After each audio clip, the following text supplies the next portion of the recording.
going to Lao Food Festival 2023 let's go สวัสดีทุกคนตอนนี้เนกำลังย่างไปที่งานเทศกาลอาหารลาวเนาะปี 2023เดี๋ยวเขาจะไปเบิ่งกันว่ามีอย่างน่าสนใจและมีอย่างขายเนี่ยเนาะย่างไปน้ำกันทุกคนย่างไปกับย่างมากระหอบเนาะนำมาเลย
ตอนนี้เนยอยู่ที่งาน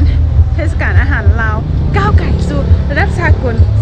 สื่อยาวแล้วเนาะฮอตเป็นทีมฮอตเลยทุกคนเดี๋ยวจะพาทุกคนย่างเข้าไปทางใน Let's take a look guys come on with me more food today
ห้างทุกคน more food for sale for today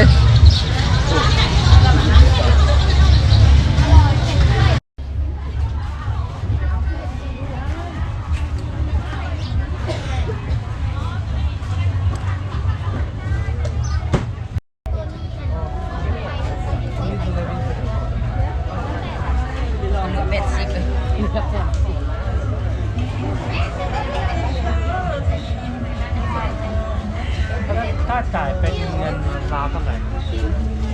40,000นะครับ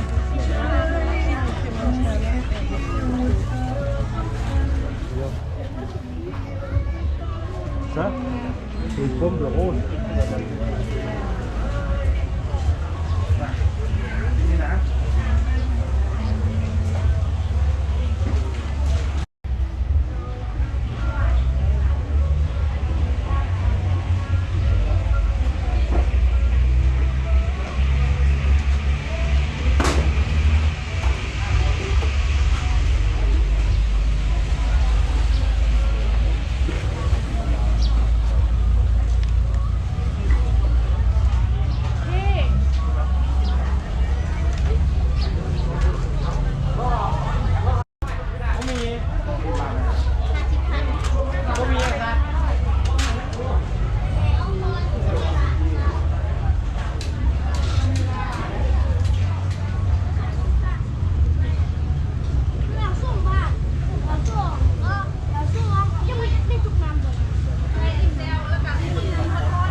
ไม่ได้ห้องเจ้าบอนี่นะนะครับคุณมีทางแสง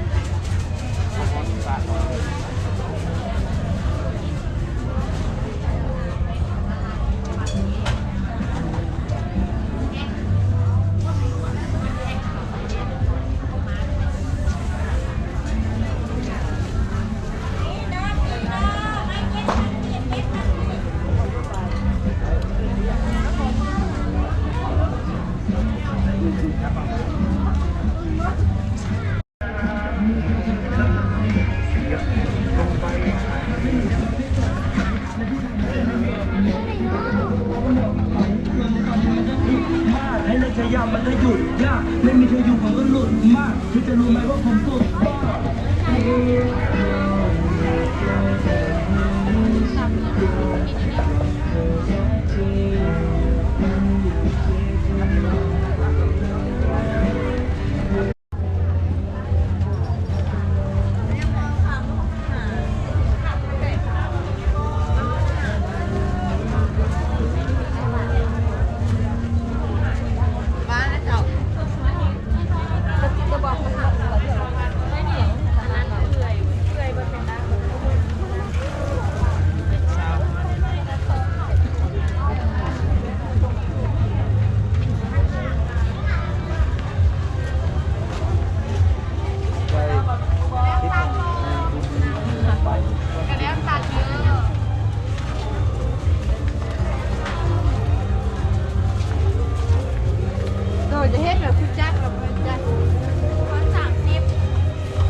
ไ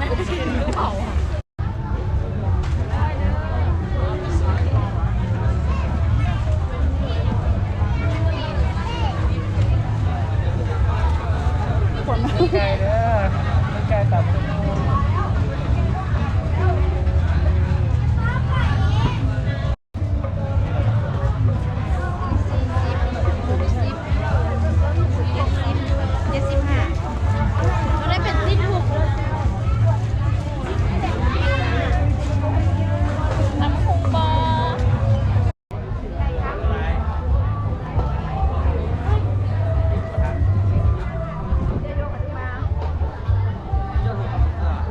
ชื่ออย่างชื่อของหมอ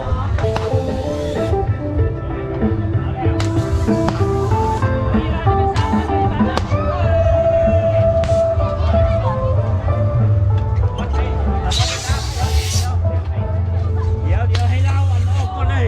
ซับคนเล่าเลย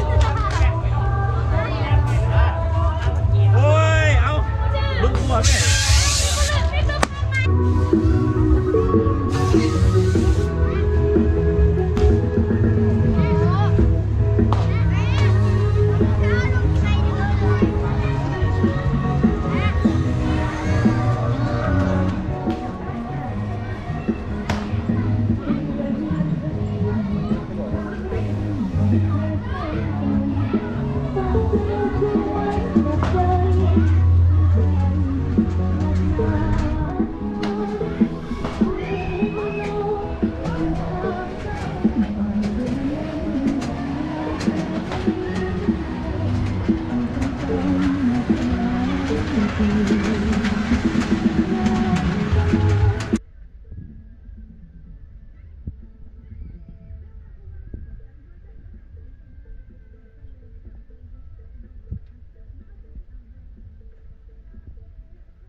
โอเคทุกคนหลังจากที่วันนี้พาทุกคนไปเบิ่งบรรยากาศในงานเทศกาลอาหารเล้าก้าวไก่สู่ระดับโลกนะอันนี้ก็เป็นชื่อภาษาลาวของเพิ่นเนาะหรือว่าภาษาอังกฤษคือ Lao Food Festival นะก็มีอาหารหลากหลายเลยทุกคนแบบเรื่องพูดถึงเลยแบบแท้ได้มีอาหารลาวแบบทุกแข่งของประเทศลาวเลยนะเพิ่นก็ได้รวบรวมมาในงานนี้เนาะให้เฮาได้เบิ่งให้เฮาได้ซิมกันเนาะก็นี่ก็ยังแบบคิดเรื่องพูดถึงเลยว่าสิเอาอาหารอย่างนี้ที่ว่าสิมาซิมในมื้อนี้เนาะใช่ปะก็คือที่วันนี้ได้ทายให้ทุกคนได้เบิ่งเนาะก็มีทั้งเครื่องดื่มมีทั้งอาหารที่ว่าเพิ่นได้มีหลากหลายบูธที่ว่าให้เฮาเลือกกินพูดถึงเลยทุกคนแบบใครเป็นสายอาหารก็ควรสิฮู้นะว่างานนี้แบบมันน่ากินน่าลองนะแต่ว่าเนกะพาทุกคนเลาะเที่ยวเนาะเดี๋ยวหลังจากนี้เนก็จะได้ไปนางซิวกินอาหารซิมอาหารลาวเนาะแล้วก็หวังว่าทุกคนที่ได้เบิ่งคลิปนี้ก็สิเพลิดเพลินแล้วก็ม่วนแล้วก็ได้เห็นบรรยากาศอยู่ในนครหลวงอีสานเฮาแล้วก็สิมีความสุขไปกับคลิปนี้เนาะเพื่อนทุกคนวันนี้ก็จะเป็นคลิปสั้นๆเพื่อว่าอัปเดตบรรยากาศในนครหลวงอีสานให้ทุกคนได้เบิ่งกันเนาะกันนี้ก็สิขอตัวไปซิมอาหารอยู่เชิงงานเทศกาลอาหารลาวแล้วเนาะกันขอบคุณทุกคนที่เบิ่งคลิปวิดีโอนะก็ขอให้เป็นมื้อที่ดีของทุกคนด้วยนะ Thank you guys for watching my video see you soon on my next video have a great day guys see you soon